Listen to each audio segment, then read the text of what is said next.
It is now my privilege to present one of your peer graduates who will deliver the student commencement speech. Have you ever heard about a process known as pasteurization? Pasteurization is named after a famous French scientist by name Louis Pasteur. When Louis Pasteur was in his sunset years, a journalist approached him and asked him, "Monsieur Pasteur, what would you like to be engraved on your tombstone when you are gone?" Louis Pasteur thought about it for a second, and he said 3 words: Joseph Meister lived. The journalist was in absolute shock. Why? Because this famous French scientist did not brag about any of his accomplishments. He didn't mention that he was the guy who invented a vaccine for the deadly anthrax. He did not mention that he had won the same scientific awards just like Isaac Newton. None of that was mentioned. Instead, he talked about a little-known boy by name Joseph Meister. It begs the question, who is Joseph Meister? History tells us Joseph Meister was a young 9-year-old boy who had been bitten by a rabid dog. And his mother came to Louis Pasteur begging him to do something about the situation. Louis Pasteur was full of empathy, compassion, and yes, he also had courage to do something about it. But there was one problem. He had invented a new vaccine for rabies, which was raging throughout the world then, just almost like Corona is doing today. But he had not yet tested it upon himself, which was customary in those days. So he faced a very daunting decision, putting his career and his reputation on the line when he made the decision to administer this vaccine on little Joseph Meister. The good news is Joseph Meister lived. Joseph Meister lived. You see, Louis Pasteur, by talking about this little unknown boy, he was doing what servant leaders do every single day. They know that stewardship is not accorded for hubris. Stewardship is given for service. And so in the course of the program here, the doctoral program here at Concordia, I've been so fortunate to learn about so many servant leaders. People like Mahatma Gandhi, Mother Teresa, Martin Luther King Jr., and my favorite, John Woolman. Servant leaders have a unique ability to combine humility with courage, the courage to do what others are afraid of doing. Servant leaders are not all dead people. Let me say that. Servant leaders, some of them are still out there interacting with us. And yes, let me say, I've met some of them here at Concordia. I've met them on the front lines in the dining area. I've met them down in the library, very simple and very driven to do the right thing. Some of them are the medical doctors, the nurses who are on the front lines of the coronavirus today. But I must also say, you and I must have benefited from the work of other servant leaders. Some of them are in faculty. Think about some of them, your teachers.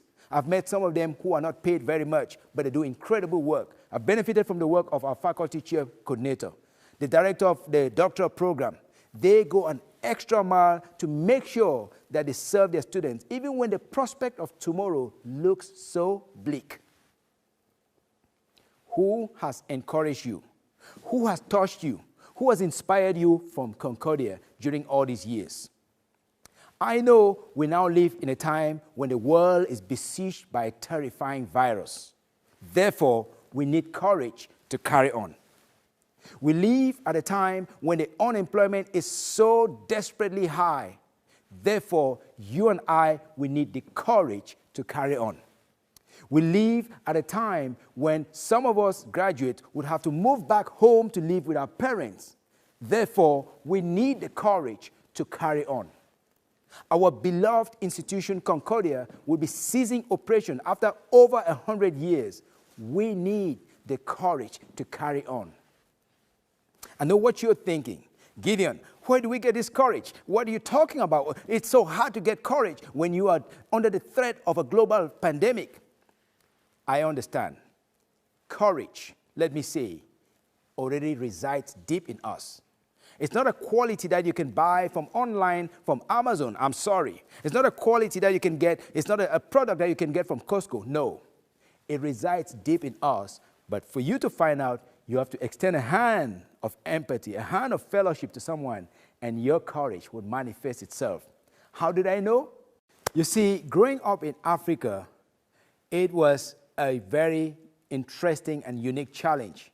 Our parents trained us to carry literally everything. We go to the farm, we've got to carry our food. We go to the market, we got to carry our items. We go to the forest to fetch firewood, we've got to carry it. We go to the river to fetch water, we've got to carry it. Everywhere is carrying, carrying, carrying. For me, as a young boy, I resented carrying stuff so much.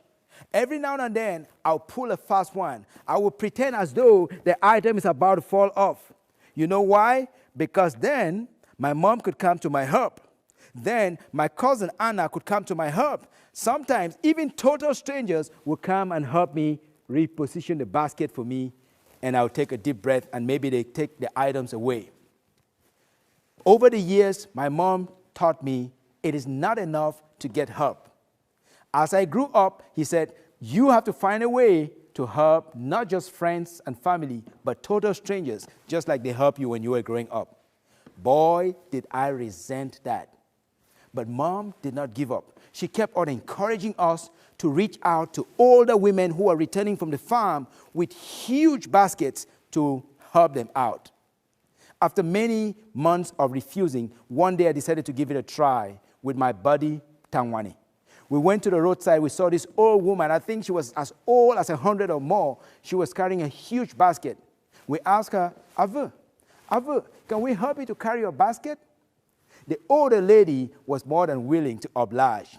She gave us the basket, and myself and Tangwani, we carried it in relay for well over half a mile. When we gave it back to her, she was so grateful. She was so ecstatic. But we knew she still had like 10 more miles to go. We felt special. When we told Mom, Mom was grateful that we finally were beginning to become young men. Whenever I think back to that incident, it reminds me that we don't need so much to be able to help someone. We are not born with any special reservoirs of courage. We are born with reservoirs of empathy. But by extending a hand of empathy to someone, that courage would show up. How do I know? I believe it was courage. It was empathy and courage that took Mother Teresa from Europe to India. I believe it was empathy and courage that took Martin Luther King from Georgia to go and demonstrate in Memphis, Tennessee with the sanitation workers. You and I, we need empathy because empathy is the bedrock. Empathy is the bedrock of courage. As it turns out, what goes around always comes around. In the case of Joseph Meister, can you believe this young boy grew up to work at Institut Pasteur in Paris? During the Second World War, when the Nazis were barreling down into Paris, trying to break into Institut Pasteur, guess who was the gatekeeper? It was Joseph Meister. And he made sure that the Nazis had no access to Louis Pasteur's laboratory. It is a good reminder to all of us that the little empathy that we extend today, the little courage that we show today, someday it may come back to us. So one more time, I want to say thank you to the instructors, the teachers, the faculty here at Concordia. Thank you very much to the administrators, and thank you to our parents for enduring with us and guiding us and encouraging us over the years. Now for us, the graduates, we must remember that it's a salient opportunity for us to have benefited from all of this. And as we go forward, we must remember that we have a duty to show empathy and courage like Louis Pasteur, like Mother Teresa, like Mahatma Gandhi. And when we do that, we never know when a little spark of light and a ray of hope from us would touch, encourage, and inspire someone like a Joseph Meister. So all I say to you, forget everything, but please do not forget this. We all need the courage to carry on today. Thank you so much. Okay, I'd like to leave you with this.